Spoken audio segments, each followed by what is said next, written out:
आज हम अर्थशास्त्र में इकाई 2 के अंतर्गत पार्ट 2 का अध्ययन करेंगे, जिसका नाम है उपभोक्ता संतुलन एवं मांग। उपयोगिता उपयोगिता क्या होती है?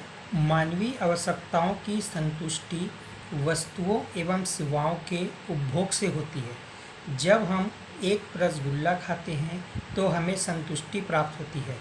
इस संतुष्टि को उपयोगिता कहा जाता है। अर्थात दैनिक जीवन में हम विभिन्न वस्तुओं का उपयोग करते हैं और जिससे हमारी आवश्यकता की पूर्ति होती है या हमें उससे संतुष्टि मिलती है, उसे हम उपयोगिता कहते हैं। अर्थशास्त्र की भाषा में किसी वस्तु के जिस गुण से मानवीय आवश्यकताओं की संतुष्टि होती है, उसे उपयोगिता कहते हैं। उपयोगिता की माप। प्रमुख अर्थशास्त्रियों के अनुसार उपयोगिता को भी ऐसे ही मापा जा सकता है जैसे ऊंचाई या भार को मापा जाता है, परंतु उपयोगिता को मापने की कोई प्रमाणिक इकाई नहीं थी। अतः अर्थशास्त्रियों ने इसे मापने हेतु काल्पनिक माप दी, जिसे यूटिल कहा गया। जिस प्रकार हम किसी वस्तु को तौल में मापते हैं, वजन से करते हैं, लेकिन उपयोगिता को मापने की ऐसी कोई प्रमाणिक इकाई नहीं है। लेकिन अर्थशास्त्रियों ने इसे मापने के लिए एक काल्पनिक माप दी, जिसे यूटिल कहा गया है। यूटिल क्या है? एक वस्तु की निश्चित मात्रा को उपभोग करने से प्राप्त होने वाली संतुष्टि को मापने की एक काल्पनिक एवं मनोवैज्ञानिक इकाई है। उपभोक्ता संतुलन के संदर्भ में सामान्यतः उपयोगिता की 2 अवधारणाओं का प्रयोग किया गया है। पहला है कुल उपयोगिता और दूसरा है सीमांत उपयोगिता। कुल उपयोगिता क्या है? वस्तु की उपभोग की गई सब इकाइयों से प्राप्त उपयोगिता के योग को कुल उपयोगिता कहा जाता है। जैसे यदि किसी वस्तु की पहली इकाई को उपभोग करने से 10 यूटिल की संतुष्टि तथा दूसरी इकाई से 9 यूटिल की संतुष्टि होती है, तो कुल उपयोगिता होगी 10 धन 9 बराबर 19 यूटिल। कुल उपयोगिता का अर्थ हुआ उपभोक्ता द्वारा उपभोग की जाने वाली वस्तु की सभी इकाइयों से प्राप्त उपयोगिता के संपूर्ण योग को कुल उपयोगिता कहते हैं। एक समय में अगर कोई उपभोक्ता जितनी वस्तु का उपभोग करता है और उस वस्तु के उपभोग से जितनी उपयोगिता प्राप्त होती है, उन सब के कुल योग को कुल उपयोगिता कहा जाता है। उसके बाद है सीमांत उपयोगिता। वस्तु की एक अतिरिक्त इकाई के उपभोग से कुल उपयोगिता में होने वाली वृद्धि को सीमांत उपयोगिता कहा जाता है। जैसे उदाहरण के लिए एक रोटी से यदि 20 यूटिल की उपयोगिता प्राप्त होती है तथा रोटी के 2 टुकड़ों से कुल उपयोगिता 35 यूटिल की हो जाती है, तो इस दशा में दूसरी इकाई से मिलने वाली उपयोगिता 15 इकाई सीमांत उपयोगिता कहलाएगी। 35 - 20 बराबर 15, जिसे हम सीमांत उपयोगिता कहेंगे। सीमांत उपयोगिता होती है किसी वस्तु की एक अतिरिक्त इकाई के उपभोग से कुल उपयोगिता में होने वाली वृद्धि को सीमांत उपयोगिता कहा जाता है। उसके बाद हम देखेंगे कि कुल उपयोगिता तथा सीमांत उपयोगिता में क्या संबंध है। तो पहला है, जब सीमांत उपयोगिता घटती है तो कुल उपयोगिता बढ़ती है। दूसरा, जब सीमांत उपयोगिता शून्य होती है तो कुल उपयोगिता अधिकतम होती है। तीसरा, जब सीमांत उपयोगिता ऋणात्मक होती है तो कुल उपयोगिता घटने लगती है। तो ये 3 संबंध है कुल उपयोगिता तथा सीमांत उपयोगिता में। इसके बाद हम देखेंगे घटती हुई ह्रासमान सीमांत उपयोगिता का नियम। जैसे जैसे एक वस्तु की अधिक से अधिक इकाइयों का उपभोग किया जाता है, वैसे वैसे उस वस्तु के प्रति इच्छा की प्रबलता घटने लगती है। अर्थात यदि उपभोक्ता एक ही वस्तु का लगातार उपभोग करता है, तो प्रत्येक अतिरिक्त इकाई से उससे मिलने वाली सीमांत उपयोगिता घटती जाती है और संतुष्टि घटते घटते एक ऐसी स्थिति तक पहुंच जाती है जहां सीमांत उपयोगिता शून्य हो जाती है। और ऐसी स्थिति में यदि उस वस्तु का उपभोग किया जाता है तो सीमांत उपयोगिता ऋणात्मक हो जाती है। इसे ही घटती हुई सीमांत उपयोगिता नियम कहा जाता है। अर्थात यदि हम किसी एक ही वस्तु का लगातार उपभोग करते हैं तो उससे मिलने वाली उपयोगिता क्रमशः कम होती जाती है और ऐसी स्थिति में पहुंच जाती है जहां पर सीमांत उपयोगिता शून्य हो जाती है।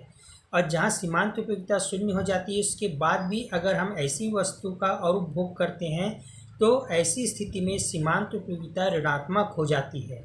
इसे ही हम घटती हुई सीमांत उपयोगिता ह्रास नियम कहते हैं। जैसे अगर कोई व्यक्ति पहली रोटी खाने से अधिकतम संतुष्टि प्राप्त होती है तो बराबर 10 के बराबर होती है, दूसरी रोटी से पहली रोटी की तुलना में कम सीमांत उपयोगिता अर्थात 8 यूटिल मिलेगी, क्योंकि पहली रोटी खाने के बाद दूसरी रोटी की इच्छा की तीव्रता कम हो जाती है। इस प्रकार तीसरी रोटी खाने से 5 यूटिल, चौथी रोटी खाने से 2 यूटिल और पाँचवीं रोटी खाने से 0 उपयोगिता प्राप्त होगी। अगर इसके बाद भी व्यक्ति उस रोटी का उपभोग करता है तो उससे छठवीं रोटी से सीमांत उपयोगिता ऋणात्मक हो जाएगी। इस प्रकार से किसी वस्तु की लगातार उपभोग करने से उस वस्तु से मिलने वाली उपयोगिता क्रमशः घटती जाती है। इसके बाद है घटती सीमांत उपयोगिता ह्रास नियम की मान्यताएं। पहला है वस्तु की सभी इकाइयां आकार व गुण में समान होनी चाहिए। ये नियम तभी लागू होगा जब जिस वस्तु का हम उपभोग कर रहे हैं उसकी इकाई, आकार व गुण में समान होना चाहिए, इसमें परिवर्तन नहीं होना चाहिए।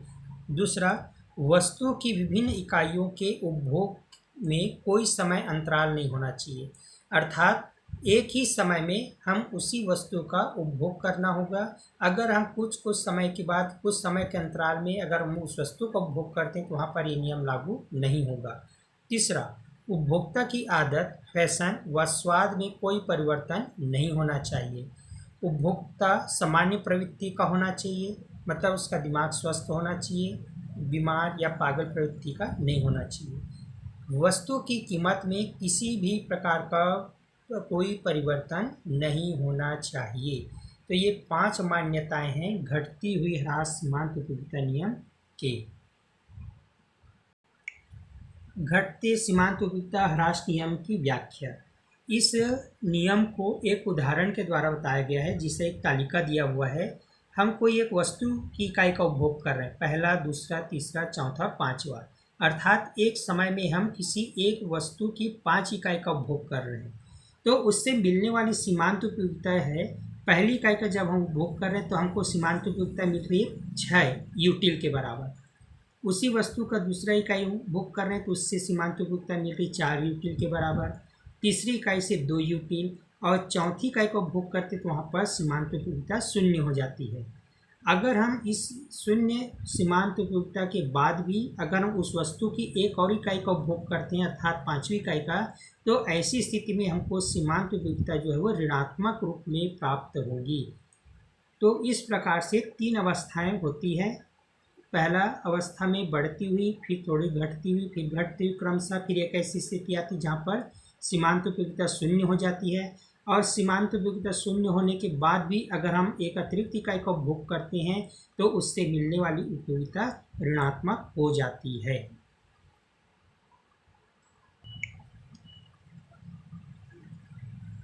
घटती सीमांत उपयोगिता ह्रास नियम का महत्व। पहला है घटती सीमांत उपयोगिता का नियम उपभोग के कई नियमों का आधार माना जाता है, जैसे सम सीमांत उपयोगिता का नियम, मांग का नियम आदि। दूसरा, इस नियम के आधार पर उपभोग तथा उत्पादन में विविधता पाई जाती है। तीसरा, यह नियम प्रगतिशील कर प्रणाली का आधार है। इस नियम के लागू होने के क्या कारण हैं? तो इस नियम के लागू होने के मुख्य दो कारण हैं। पहला है प्रत्येक विशेष आवश्यकता की संतुष्टि। प्रत्येक विशेष आवश्यकता को संतुष्ट किया जा सकता है, इसलिए जैसे जैसे उपभोक्ता एक वस्तु का अधिक उपभोग करता है, आवश्यकता की तीव्रता कम होती जाती है तथा वह वस्तु के अतिरिक्त उपभोग से कम सीमांत उपयोगिता प्राप्त करता है। दूसरा है वस्तुएं पूर्ण प्रतिस्थापक नहीं होती।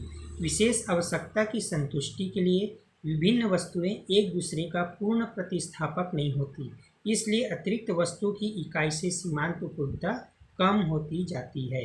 अर्थात एक वस्तु का पूर्ण प्रतिस्थापक कोई दूसरी वस्तु नहीं होती विशेष आवश्यकता की संतुष्टि के लिए, इसलिए अतिरिक्त वस्तु की इकाई से सीमांत उपयोगिता कम हो जाती है। इसके बाद हम देखेंगे उपभोक्ता संतुलन क्या है।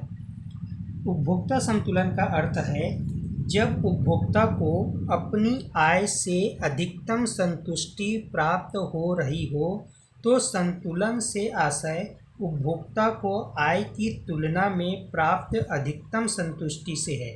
जिस बिंदु पर कीमत रेखा तटस्थता वक्र को स्पर्श करती है वही बिंदु संतुलन बिंदु कहलाता है। अर्थात उपभोक्ता संतुलन का मतलब है प्रत्येक उपभोक्ता अपनी आय को वस्तुओं एवं सेवाओं की खरीदी पर खर्च करता है जिससे वह अपनी आवश्यकताओं को संतुष्ट कर सके। प्रत्येक उपभोक्ता का उद्देश्य सीमित आय से अधिकतम संतुष्टि प्राप्त करना होता है। इस प्रक्रिया में जब वह अधिकतम संतुष्टि की स्थिति में पहुंच जाता है तो उस स्थिति को संतुलन की स्थिति कहा जाता है। प्रत्येक उपभोक्ता या व्यक्ति अपनी आय को वस्तुओं और सेवाओं की खरीदी पर खर्च करता है जिससे कि वो अपनी आवश्यकता को संतुष्ट कर सके। प्रत्येक उपभोक्ता या ग्राहक का उद्देश्य ये होता है कि वे अपनी सीमित आय में से अधिकतम संतुष्टि प्राप्त करें। इस प्रक्रिया में जब वह अधिकतम संतुष्टि की स्थिति में पहुंच जाता है तो उस स्थिति को संतुलन की स्थिति कहा जाता है।